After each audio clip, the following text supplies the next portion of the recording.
wa ala alihi wa sahbihi wa mawala. Rabbi shrah li sadri wa yassir li amri wahlul 'uqdatam min lisani yafqahu qawli, amma ba'du. Bapak Ibu yang dirahmati Allah, alhamdulillah kita bisa bermajlis di rumah di antara rumah-rumah Allah, mempelajari lagi agama kita, dan tema yang dikasihkan ke saya tentang halal dan haram. Wah, itu luas banget. Banget. Makanya tadi Mas Yan mengatakan diskusi ini ya benar saja. Artinya sebenarnya masalahnya itu apa? Nah, itu yang kita obrolkan. Mungkin yang mau nanya belum ada. Karena belum ada, kita mulai. Nanti ada yang mau nanya aja nggak apa-apa. Jadi memang pengajian di sini nih rada unik ya. Ngobrol jagongan. Nah, di mana-mana kan kita sampaikan materi dengan mirengkan. Di sini nih jagongan. Biasanya Kamis jam 8 mulainya. Nah, harusnya barisannya kula ten jedak niku kula prei. Nah, ini pas acara yang harusnya saya datangi malah diganti sama panitia nih. Kula balik ten jedak pun diganti Ustaz Sanes. Nah, kula mriki mawon kula jok nggih. Nah, dalam memahami halal haram yang pertama, kita harus tahu kalau halal haram niku haknya Allah. Jadi kita sebagai manusia tidak boleh ngarang-ngarang. Makanya Allah Subhanahu wa taala mengatakan dalam Quran surat An-Nahl ayat 116, "Wala taqulu lima tasifu alsinatukum al-kadzib hadza halal wa hadza haram." Jangan kamu mengatakan terhadap apa yang disebut-sebut oleh lisanmu dengan dusta. Iki sing halal, iki sing haram, padahal enggak seperti itu. Kemudian disebutkan lagi pada poin yang kedua, hukum asalnya segala sesuatu di muka bumi ini sakjane hukum asalnya boleh halal kecuali yang dilarang. Allah menyebutkan pada Quran surat Al-Baqarah 29, "Walladzi khalaqalakum ma fil ardi jami'an." Allah yang menciptakan semuanya. Hukum asalnya semua itu ciptaan Allah dan boleh jane. Tapi pembatasnya dikatakan oleh Imam Syafi'i, al-aslu fil asya al-ibahah hatta yadullu dalil ala tahrim. Sebenarnya semua itu boleh kecuali ada larangannya. Nah, ada larangannya berarti tidak boleh. Senajan yang menciptakan Allah. Karena nanti ada orang tuh ketika dilarang makan babi, jawabannya lho, babi sing gawe sapa? Allah. Ya wis to, wong Allah sing menciptakan kok mosok aku ora entuk mangan. Nah, maka ketika Allah juga melarang memakan babi, maka ya sebaiknya jangan dimakan. Nah, lalu kenapa Allah menciptakan lalu kok dilarang? Nah, ini PR-nya buat kita untuk mencari jawabannya, yaitu apa? Liyabluwakum ayyukum ahsanu amala. Buat ngetes mana di antara kita yang bisa lolos ujian menjadi orang yang beriman. Nah, terus Pak Guru, Bu Guru nih kali ndamel soal pilihan ganda. Silakan pilih 1 dari 4 jawaban, pilih yang paling benar. Niku nek dipikir-pikir, nah ngopo dadak gawe jawab pertanyaan jawaban sing salah, nek iso ngekeki langsung sing bener kan gitu. Makanya saya nek suruh bikin soal itu yang paling sebel itu nek pilihan ganda. Karena kita suruh mikir jawab yang bener apa, tapi juga suruh mikir jawaban yang salah itu apa. Itu paling susah loh bikin pertanyaan pilihan ganda ini. Nah, makanya Bapak Ibu yang dirahmati oleh Allah Subhanahu wa taala, kaidah yang ketiga, maka apa yang dihalalkan oleh Allah yaitu halal, dan apa yang diharamkan maka itu haram. Allah berfirman pada Quran surat Al-A'raf ayat 157, "Wa yuhillu lahumut thayyibat wa yuharrimu alaihimul khaba'is." Jadi pembatasnya yang dihalalkan itu yang baik-baik, nah yang diharamkan itu mesti buruk-buruk. Nah, makanya nek zaman dulu orang nggak tahu habis itu diharamkan kenapa? Ya karena larangan Allah. Zaman dulu orang sami'na wa ata'na. Tapi semakin kesini orang bertanya, jane ngopo to? Ilmu pengetahuan zaman dulu belum mengungkap. Cuma diketahui adanya cacing pita dan seterusnya. Padahal cacing pita dan seterusnya niku nek diobati nganggo obat cacing ya pun mantun, selesai. Nah, semakin kesini ilmu pengetahuan semakin tinggi, ternyata babi niku DNA-nya niku cerdak kali menungso. Sehingga dia yang paling mungkin untuk dikloning ketika ada kebutuhan transplantasi organ. Misalnya gagal ginjal, pengen kayak ginjal itu yang paling cerdak ini nganggo ginjalnya babi. Nah, maka caranya pripun DNA manusia dimasukkan ke babi, sehingga babi nanti DNA-nya rodok mirip dengan manusia, lebih mirip lagi. Nah, baru bisa dipasang ke. Karena nek orang mirip niku mungkin nek dipasang ke konslet. Darah niku lho, wong menungso darah O dikai darah B ini mboten saged. Harus sama. Nah, maka dalam konteks DNA juga sama, harus plek sinkron. Atau jenengan nek masang kabel nopo niku sing srabuté akeh banget niku. Abang ketemu abang, biru ketemu biru, ireng ketemu ireng, kuning ketemu kuning gitu kan. Kudu plek padha. Nek ndak kan ndak bisa. Nah, maka DNA-nya babi ini akhirnya kemudian akan menjadi kayak orang. Nah, kalau ini kemudian diternak, berkembang biak dan dimakan orang, itu sama kayak orang makan orang. Berpotensi memunculkan berbagai macam penyakit yang enggak ada atau belum ada obatnya. Itu yang paling berat itu di situ. Sehingga nek ngomongkan cacing lah, kemproh lah segala macam, saiki kewan mana yang enggak kemproh? Hampir semua kewan kan ya makan tidur di situ kan. Tapi kalau sudah ngomongkan terkait per DNA-an ini tidak bisa ini kalau nggak babi. Makanya Bapak Ibu dan rahmatullah Allah, ilmu pengetahuan makin kesini makin menjelaskan. Sehingga kita harus mengimani kalau Allah menghalalkan itu insya Allah baik, Allah mengharamkan itu berarti buruk. Nopo mawon, pokoknya nggak dikatakan ini haram dalilnya enten berarti elek. Niki halal berarti apik gitu, mawon. Dan orang yang beriman itu harus punya sifat warok. Warok niku nopo to? Hati-hati jangan sampai nabrak yang haram meninggalkan yang halal. Paribasane lho, babi niku kan kewane ya mung situk. Enten sapi, enten wedhus, enten pitik, enten macam-macam kok ya sing digagas mung situk tok kuwi gitu. Nah, maka orang yang warok itu ya meninggalkan yang haram memilih yang halal. Makanya minuman juga sama. Nek enek banyu degan, enek es dawet, teh, kopi, susu, macam-macam kok ya sing digagas kok ciu. Nah. Kok ya kuwi ngono lho, kok ya sing liyane gitu lho. Nek duwe bojo dhewe kok sing digagas bojone wong liya. Nah, itulah orang-orang yang tidak paham kedudukan sebagai seorang hamba. Bapak Ibu yang dirahmati oleh Allah Subhanahu wa taala. Ada yang mau nanya enggak? Kok ingin nanti jam sampai jam 8 gitu. Mas Jan, mau nanya enggak? Kenapa masih ada kecuali? Ketemu? Ada abu-abu, nanti bukan abu-abu, haram. Oke, haram. Tapi dalam kondisi konteks tertentu. Oke. Ada kata kecuali. Ada kecuali. Ya, itu ayat gitu. Ya, itu ayat. Jadi Allah Subhanahu wa taala menyebutkan famanir turo. Siapa yang kepepet? Bersyarat kepepetnya ghairu baghin wala adin. Dia yo ndak mau, jane ndak mau. Wala adid, dan kalaupun akhirnya dia memakan itu, dia nggak akan berlebihan. Itu boleh nadur. Famanituro di sini yang kepepet ini bukan sekedar kepepet di tempat sempit ngoten mboten.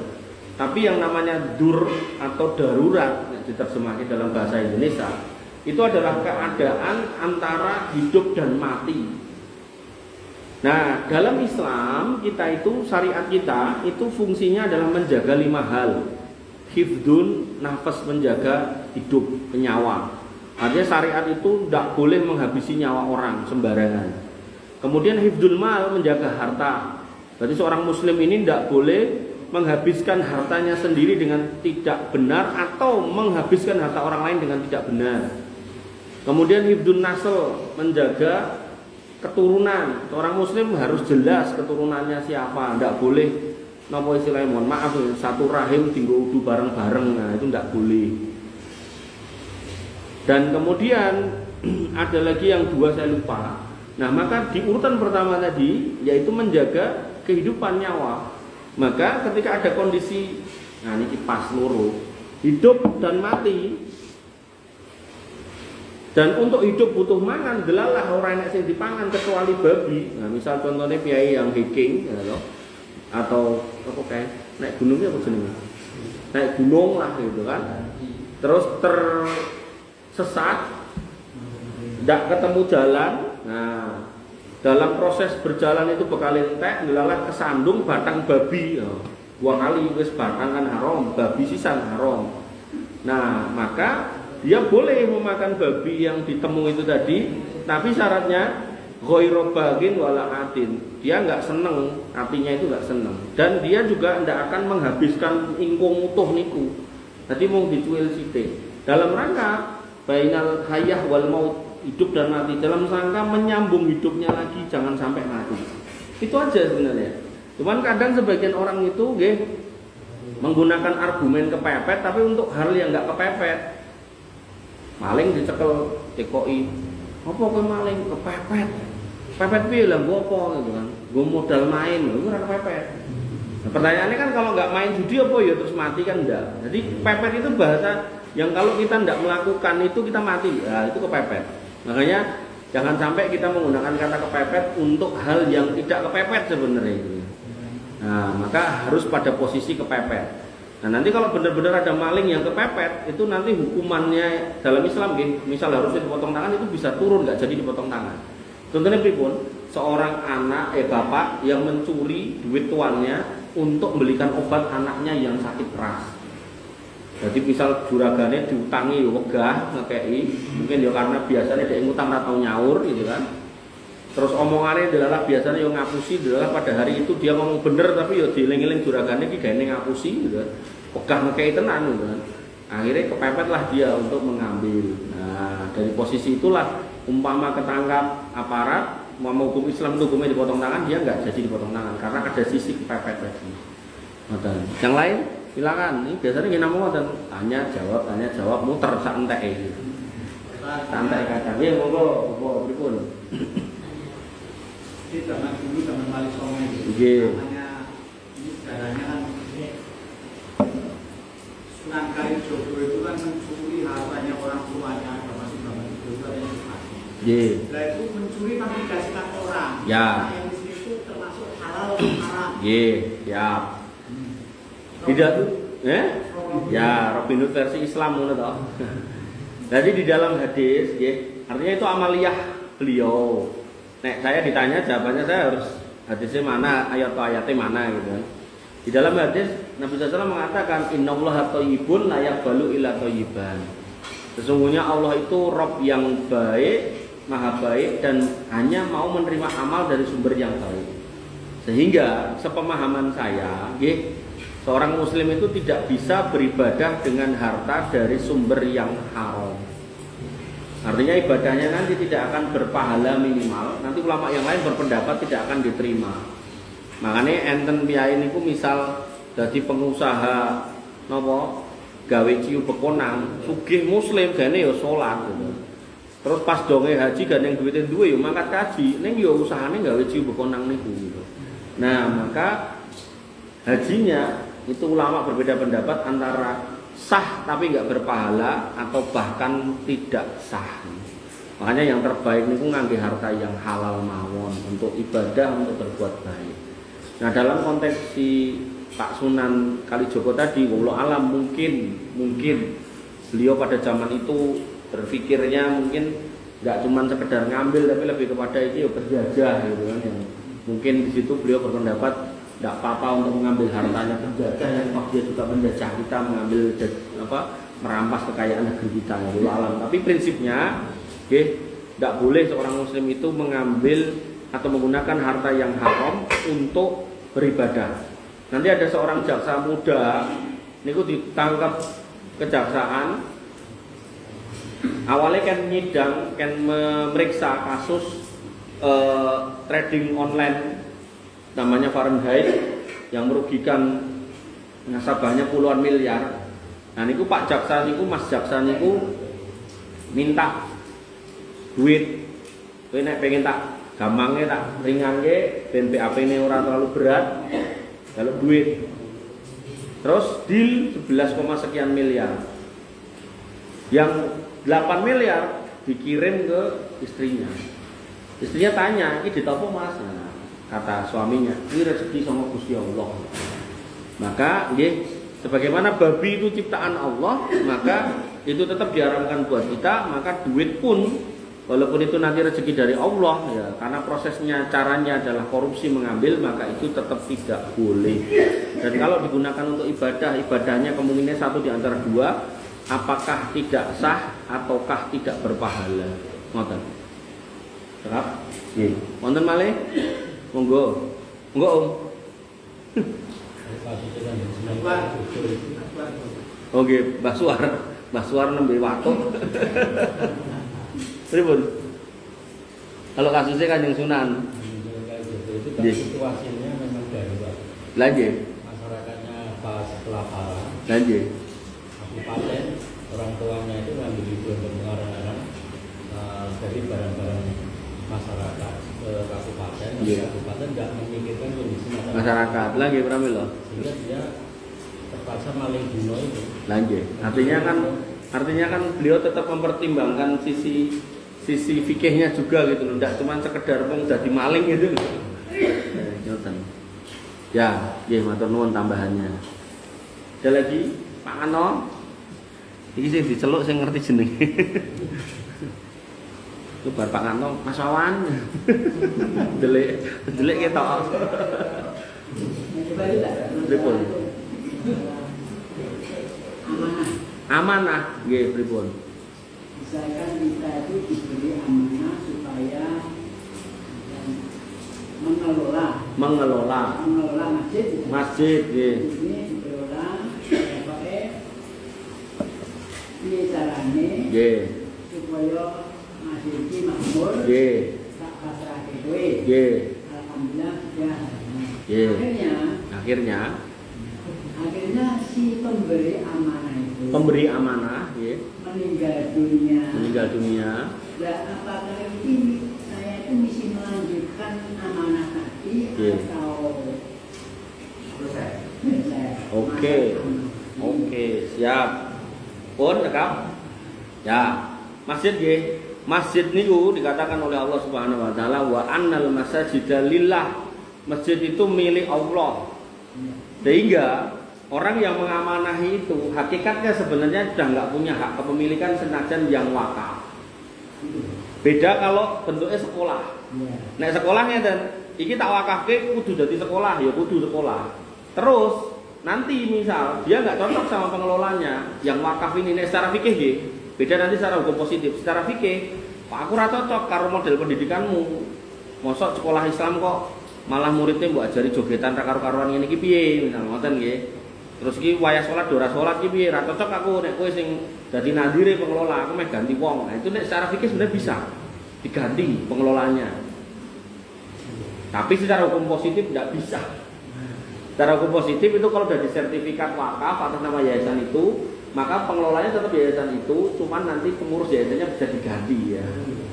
Nah, tapi nek masjid tidak bisa seperti itu. Jadi orang ketika sudah mewakafkan tanah buat masjid, masjid ini hak kepemilikannya sudah kembali kepada Allah. Jadi tidak bisa diwaris-wariskan, di HI. Jika kalau yang amanah jenengan pun sedo, maka itu dikembalikan ke sistem yang ada di masjid. Sistemnya apa? Ketakmiran. Di dalam ketakmiran harusnya nggih ada ADART, gampangane ngoten. Yang menyatakan misal kepengurusan 5 tahun kali sekian misalnya ngoten. Diadopsi mawon apa yang ada di koperasi di perusahaan dan seterusnya itu. Nah, pengurusan misal 5 tahun kali 2, ya nggih berarti nanti tiap tahun pilihan. Nah, pilihannya mboten kedah coblosan, mboten kedah nopo, tapi bisa musyawarah. Itu yang terbaik. Di musyawarah kira-kira pas pengurusan Pak Katon ini pripun. Nah, oh ternyata ada hal-hal yang mungkin belum bisa dilaksanakan karena beliau mungkin yo sibuk karena jadi Pak RW juga gitu kan. Nah, dievaluasi, dirembuk dan nggak harus semua gitu kan. Sebagian aja, yang inti-inti aja diskusi gitu kan. Nah, nanti hasilnya itu dirumuskan. Oh, sebaiknya diganti yang lebih muda, yang lebih semangat, yang lebih gini misal ngoten. Nah, tidak apa-apa. Terus sudah tidak lagi memandang wasiat yang wakaf itu tadi, karena kepemilikannya kembali kepada Allah. Ngoten nggih. Makanya masjid niku ndak boleh didaku-daku jane. Kuwi masjidku sing gawe mbahku. Parah meleh lho kados Kuniran niku biyen renek pelangi, saiki dipelangi ormas tertentu. Wah, kuwi parah niku. Nah, terus ndak boleh nggih masjid itu dipelangi ormas niku nek saya lho ndak boleh, ndak cocok ya. Karena nanti nek jenengan pelangi ormas A, B, C, niku mungkin ormas sanes itu wegah nyedak. Nah, mohrono aku ke masjid Muhammadiyah, ke masjid NU. Padahal tadi lho, wa anal masajidalillah. Masjid itu punya Allah. Sehingga hamba Allah manapun yang masuk boleh. Jangan sampai jadi penghalang alladzina yasudduna an sabilillah, yang menghalangi orang menuju jalan Allah, menuju rumah Allah. Lah kan aku mau masang pelang orang menghalangi. Nah, itu kan pendapat kita, tapi faktanya orang lain tuh merasa terhalang untuk masuk situ. Aku ra iso mlebu kono. Nah iya gitu kan. Gitu. Makanya di buatan usah dipelangi. Tidak apa-apa jenengan ormas apapun silakan gitu kan. Itu pilihan jenengan. Tapi ya toh, masjid jangan. Apa mulai niki dari awal yang wakaf kan juga nggak pernah melingoten niku toh. Aku Muhammadiyah, ini masjid Muhammadiyah kan nggak pernah ngomong gitu. Nah, kalau nggak pernah menghentikan seperti itu ya nggak perlu ditambah-tambah yang mana. Apa macam-macam. Yang lain, Mas Awan? Iya, Mas Yan. Diwakili ponakane.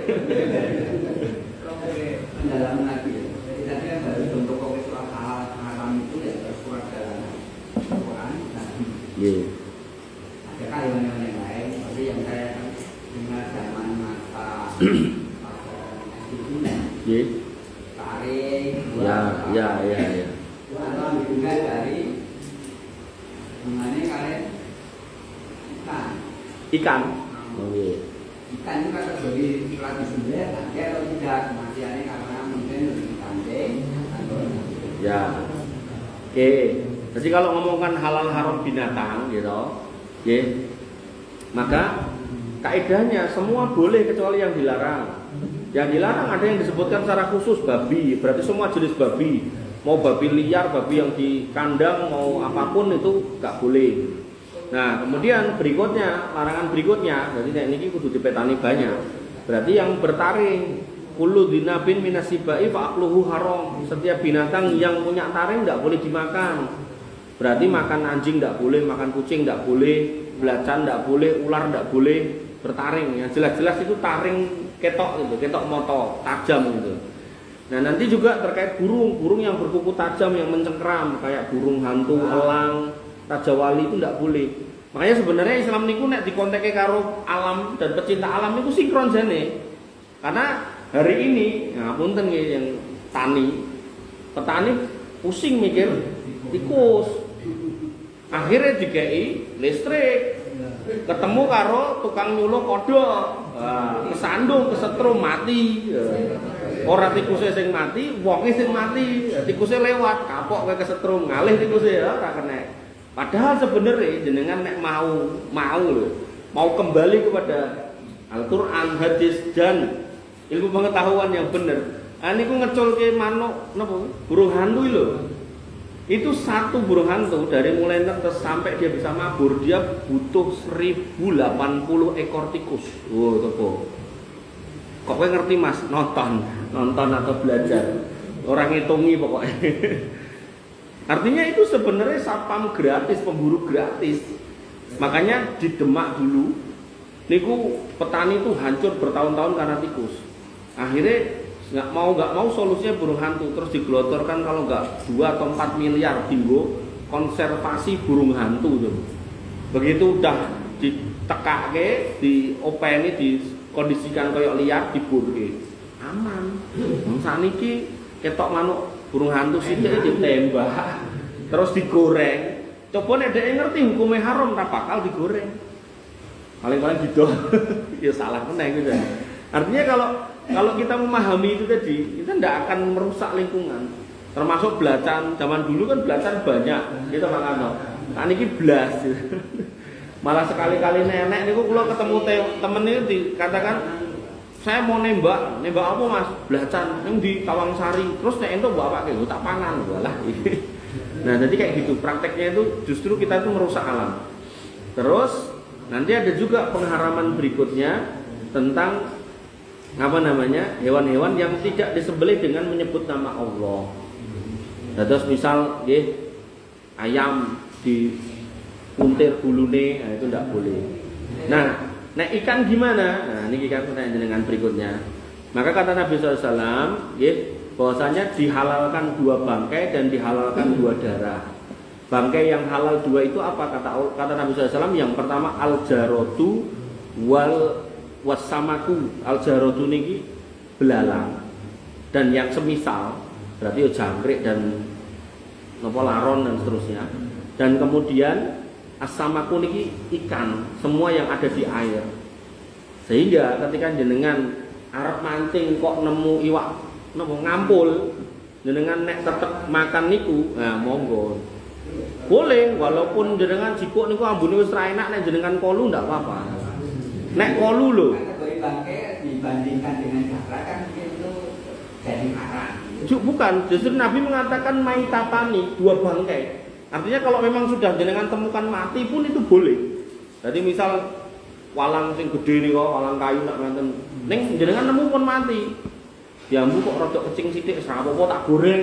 Gandeng seneng to. Kemangsa rasane kaya urang. Golek urang sing gedene semono kan dadak ning mall to. Nah, goreng jenengan yo doyan, nah, itu boleh. Nah, sehingga nanti hukumnya nek terkait lele ditutuk boleh apa enggak? Boleh. Diputir yo boleh karena dia masuk kategori ikan. Nah, ikan dalam kondisi bangkai aja halal, apalagi hidup terus dimatikan, itu boleh. Lepas daripada yang bismillah juga. Enggak ada syarat bismillah, mau bangkai entok. Beda nek binatang darat itu memang harus dimatikan. Artinya tidak boleh dalam bentuk bangkai, memang harus dimatikan dengan alat yang mengalirkan darah dan mengucapkan bismillah. Ngoten. Terus nek misalnya enten ayam, niki urung konangan pitik sinten, ning jenengan mun ngertosi tabrak motor jebret kejet-kejet. Niku rasa dadak golek sing duwe, langsung mlebu jikok lating blese. Nah, bar niku lagi digolek sing duwe. Kok ora enek niku mang proses mang goreng. Nah, mengke kalih mlampah diworo-woro. Nek jenengan goleki sing duwe ra ketemu terus ngenteni meneh selak basa kan gitu. Maka niku nanti ada di bab luqatah. Nah, menemukan barang atau sesuatu yang berpotensi busuk. Nah, clear? Oke. Atau jenengan yang punya kebiasaan makan laron, nah tutuke, mangan walang tutuke, goreng jangkrik silakan, gitu kan. Selama ora gila, silakan. Tikus piye? Tidak boleh. Kenapa? Nah, ada kenapanya. Jadi binatang yang tidak boleh tadi bertaring, berkuku tajam. Kemudian semua binatang yang ada perintah untuk membunuh itu haram. Tikus ada, ular ada, kecoa ada. Nah, ada perintah untuk membunuh binatang berarti haram. Kemudian ada juga yang keempat, binatang yang dilarang dibunuh berarti dimakan tidak boleh. Contoh semut, semut itu tidak boleh dibunuh, tapi otomatis konsekuensinya tidak boleh dimakan. Nah, nek ketut ning banyu, nek memang boten ngertos angsal. Tapi nek sengaja nglumpuk ke semut atau mangan kroto kaya ciblek, nah itu tidak boleh. Karena ada larangan membunuh semut. Termasuk burung niku enten yang dilarang dibunuh. Namanya burung hudhud. Nah, karena dilarang dibunuh maka dilarang dimakan. Ada juga namanya burung surat. Burung surat itu nggak dilarang untuk dibunuh, otomatis nggak boleh dimakan. Burung surat niku nek basa kita itu jenenge manuk pentet. Nah, pentet itu ndak boleh dimakan. Ngoten. Ada lagi? Ye. Walah, kowe ning ngendi lek nemone. Angel. Kok langka itu burung goib kok. Burung ababil burung yang membawa batu dari neraka berarti kan udah balik meneh ning asale sana. Ning donya ora enak.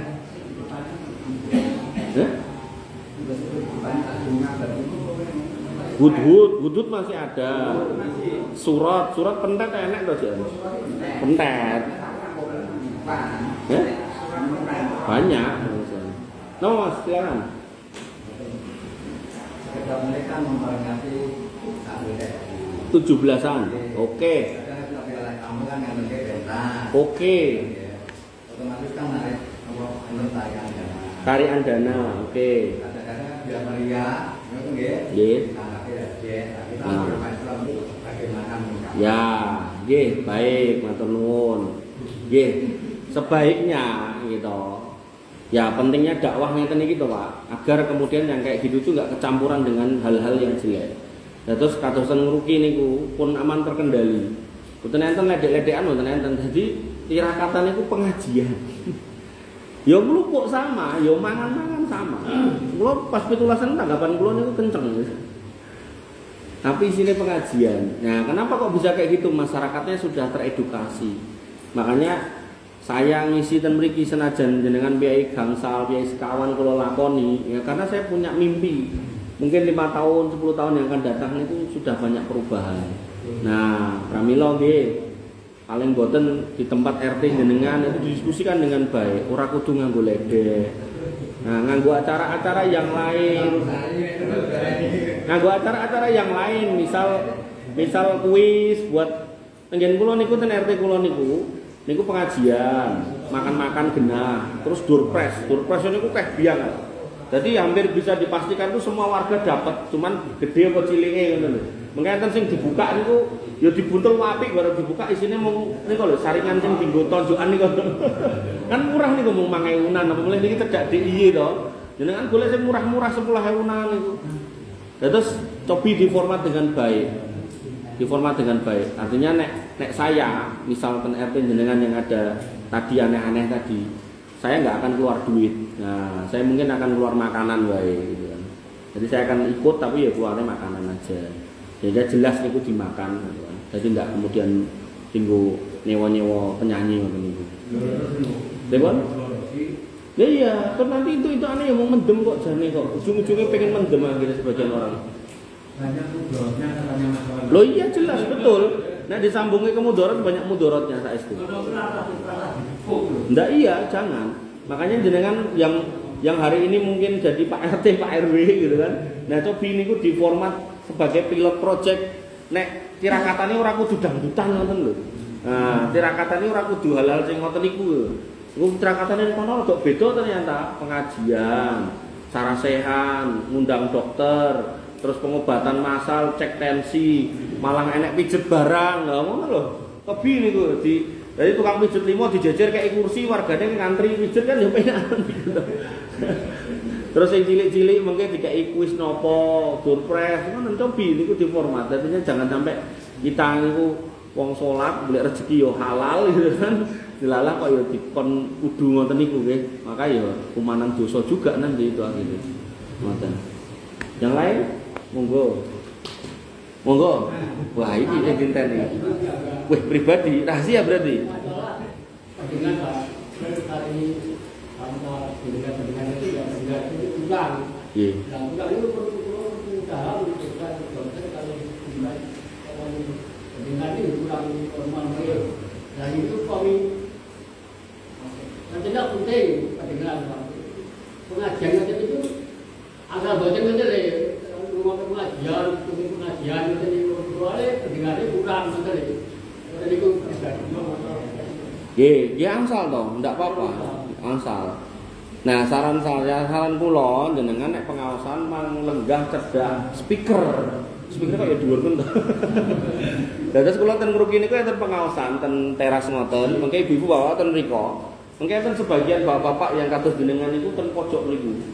Kathah enten piyai mungkin meh 15-an ya nih. Kula kadang tanglet jenengan kok lenggah mriki nyedhak speaker niku lho Mas. Ngoten. Lah jenengan nek pengawasan nek enten speakere niku ya dhuwur men. Nah niku jenengan nyedhak speaker, pokoke sing paling denger suarane. Ndak apa-apa. Tur kula nggih jane mboten ngertos. Nggih, ndak apa-apa. Tur kula jane nggih mboten ngertos nek jenengan niku pun SP sudah pangrungon sebelum jenengan ngomong niki. Mboten ya justru tuwa, justru macam-macam niku harus sering-sering niku pengawasan.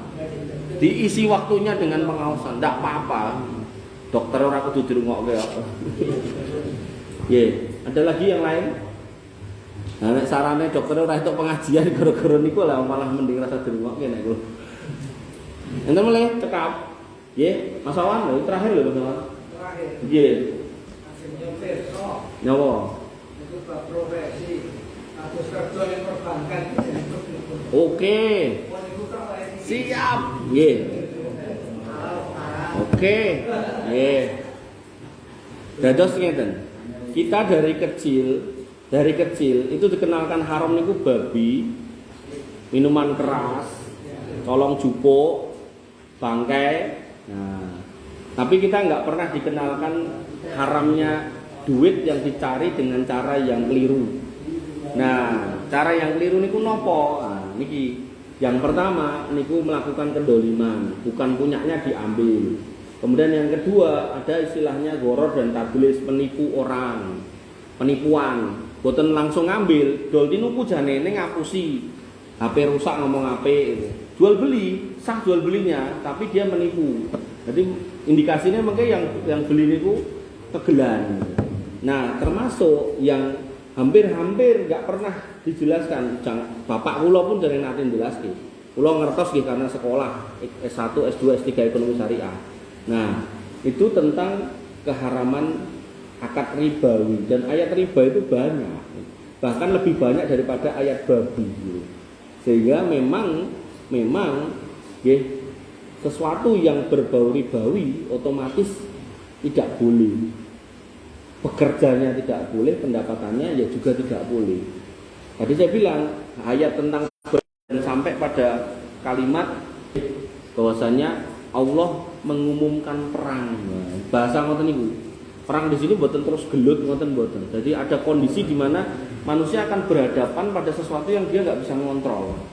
Nah, seperti cobaan yang besar, seperti hilangnya keberkahan, itu manusia nggak bisa mengontrol. Makanya yang terbaik memang sakjane Indonesia niku pakai sistem perbankan Islam. Tapi mungkin nek nganggo ngoten niku murni, mungkin tentu nyandai wong iki dudu negara Islam. Nah, akhirnya Indonesia niku pakai dual sistem, ada sistem ekonomi syariah yang dipakai, sistem konvensional yang dipakai juga.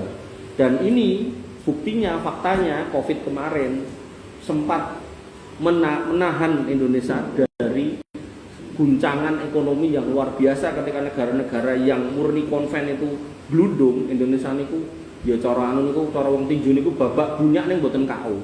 Karena masih ada ekonomi syariah yang bertahan di situ. Karena nanti nek ekonomi konven niku ketika ngutang niku wis ora gagas, pokoknya tetap kudu nyaur mbok kowe bangkrut apa ndak. Makanya ketika kita survei di bank-bank konven itu hampir semua mesti majang agunan yang di kula ndek wau nembe BRI niku mus BRI, BNI kabeh Mas. Mandiri dan semua mesti agunannya banyak, dan Mandiri pun kalau nggak salah se Indonesia niku ada 8.000 atau berapa ribu agunan se Indonesia. Dan mereka harus melelang itu karena mereka butuh cash, bukan barang. Cash ini fungsinya untuk mempertahankan cash flow dalam rangka untuk menurunkan NPL non-performing loan kurang dari 3%. Karena nanti kalau non-performing loan-nya itu lebih dari 3% kalau nggak salah, yang kula belajar niku bank ini dianggap bank sakit. Ketika wis bank sakit, nah niku potensi nasabahnya kaburnya bareng-bareng, itu namanya ras. Ketika terjadi ras, akhirnya krisis. Pokoknya ceritanya dobyangan nek ngomong gini. Dan ketika negara besar kayak Amerika yang nanti mata uangnya dipakai di semua negara itu melakukan atau mengalami krisis seperti itu, kita ira ngopo-ngopo terimbas. Tiba-tiba mungkin ada kondisi yang harusnya bisa dibayar dengan duit sekian triliun, ternyata harus nambah karena kursusnya tiba-tiba naik dan seterusnya. Makanya sistem ribawi itu memang Allah itu sudah mengingatkan dalam banyak ayat, melebihi ayat tentang babi dan homer sebenarnya. Tapi gini wow, karena kita berkenalannya pun gede tua, termasuk kula pun gede tua. Jadi kula niku kenalan dengan riba niku setelah saya itu menjalankan usaha sudah jalan. Kula sempat nyari pinjaman BRI niki kan di agunan bapak saya. Tidak banyak, cuma 70-an juta. Nah, saya udah bayar sampai posisi tinggal 40. Tapi ya wis bungane pun tinggal 40 niku kula ajeng ambil. Nah, waktu saya mau ambil itu ya karepe bange ra itu. Nah, terus kenapa saya ambil? Karena saya sudah sadar itu salah, dan ternyata dengan pinjaman itu pun ternyata usaha saya nggak tambah besar, tambah enten masalah-masalah macam-macam. Nah, untuk menguatkan positioning saya, artinya saya nggak cuman mau ngaji tok itu, saya akhirnya ngambil S2 ekonomi syariah. Jadi urutannya bukan urut ke S1, malah S2 dulu, baru S2 langsung S3, baru itu balik S1 gitu. Jadi ben linear ngoten lho, Mas. Dan S2 niki kalau nggak cuman ngambil ekonomi syariah, saya ambil juga perbankan syariah, keuangan syariah, manajemen syariah. Jadi nek sing syariah niki nek dijejer niku enten ME, enten MESY, enten MSI, enten apa meleh nanti lali gitu. Ya, jadi yang syariah ini saya ambil kalau nggak 4-5 jenis syariah itu. Karena saya penasaran dan ten mriki nggih saya mulai niku untuk disampaikan ten Karangturi. Karangturi saya mulai sampaikan satu buku tebel tentang muamalah syariah. Yang nanti bab awal niku menjawab pertanyaan Mas Yan tentang makanan-makanan yang halal dan haram yang mana. Nah, nanti baru di belakang itu ngomongkan tentang keuangan. Artinya nggih, monggo kalau mau belajar di Karangturi itu napa niku? Sabtu nggih, Sabtu badha maghrib dumugi isya. Ngoten masalah nggih. Wonten malih cekap terakhir ya urusan nggih. Bapak Ibu yang dirahmati Allah, mbok pilih mekaten yang bisa saya sampaikan. Intinya nggih, apa yang saya haturkan nggih insyaallah itu memang berasal dari Allah Subhanahu wa taala dan Rasulnya, yaitu dari Quran dan Sunnah. Kita pelajari pelan-pelan nggih, kita bertakwa semampu mungkin. Kalau memang nggih kita ada dalam kondisi-kondisi yang baik, maka kita usahakan untuk mengikuti apa yang Allah dan Rasulnya perintahkan. Kalau memang belum sanggup, belum bisa, maka kita minta petunjuk kepada Allah Subhanahu wa taala agar dibukakan hati kita, dikuatkan iman kita untuk bisa meniti jalan yang memang sudah Allah dan Rasulnya gariskan. Kurang lebihnya saya mohon maaf. Assalamualaikum warahmatullahi wabarakatuh. Assalamualaikum.